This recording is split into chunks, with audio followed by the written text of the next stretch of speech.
Assalamualaikum warahmatullahi wabarakatuh. Nama saya Putri Anjani dari kelas 12 IPS 2. Saya kali ini ingin menjelaskan tentang konflik di Afrika. Kali ini kita akan membahas konflik sipil di Liberia, konflik Somalia, dan genosida di Rwanda. Yang pertama adalah konflik sipil di Liberia. Liberia adalah nama dari sebuah negara kecil yang terletak di pantai barat benua Afrika. Negara tersebut berbatasan dengan Pantai Gading di sebelah timur, Guinea di utara, Sierra Leone di barat, dan Samudra Atlantik di sebelah selatan. Nama Liberia pada negara ini berasal dari kata liberty yang berarti kebebasan, karena negara tersebut awalnya memang didirikan untuk menampung budak-budak kulit hitam dari Amerika Serikat yang baru saja dibebaskan oleh pemerintah setempat. Masalah konflik yang terjadi di Liberia dimulai dari adanya sebuah kudeta atau pemberontakan berdarah yang diawali pada tahun 1980, yaitu mengubah kepemimpinan di Liberia dan mengakibatkan dibekukannya pemerintahan konstitusi yang berkuasa. Perang sipil Liberia adalah perang saudara yang mengambil tempat di Liberia. Berdasarkan waktu kejadiannya, perang tersebut bisa dibagi ke dalam dua fase, yaitu fase 1 1989 sampai 1996 dan perang fase 2 dari 1999 sampai 2003. Akibat perang tersebut, hampir setengah juta rakyat di Liberia kehilangan nyawanya dan jutaan lainnya terpaksa menjadi pengungsi di negara-negara lain. Selanjutnya yaitu konflik Somalia. Somalia adalah nama dari negara yang terletak di tanduk Afrika, Horn of Africa, sebutan untuk semenanjung yang terletak di benua Afrika bagian timur. Negara ini berbatasan dengan Teluk Aden di sebelah utara, Samudra Hindia di sebelah timur dan selatan, serta Ethiopia, Kenya, dan Djibouti di sebelah barat. Konflik Somalia berawal pada saat Presiden Siad Barre jatuh dari kepemimpinannya pada bulan Januari 1991, yang menimbulkan banyaknya pertikaian yang terjadi di berbagai wilayah Somalia. Kebijakan Siad Barre dikenal dengan scientific socialism, yang bertujuan menghapuskan klienisme dan memperkuat politik berdasarkan pada kelompok-kelompok.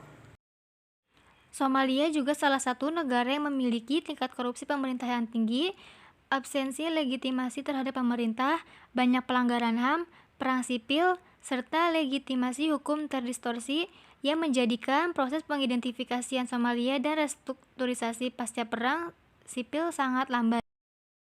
Perang saudara di Somalia sudah berlangsung sejak tahun 1991. Akibat perang sipil Somalia, antara 3.000 hingga 1 juta orang dilaporkan harus kehilangan nyawanya. Perang ini juga berakibat pada menjamurnya aktivitas pembajakan di perairan Somalia karena perairan Somalia sering dilewati oleh kapal-kapal yang melintasi terusan Suez.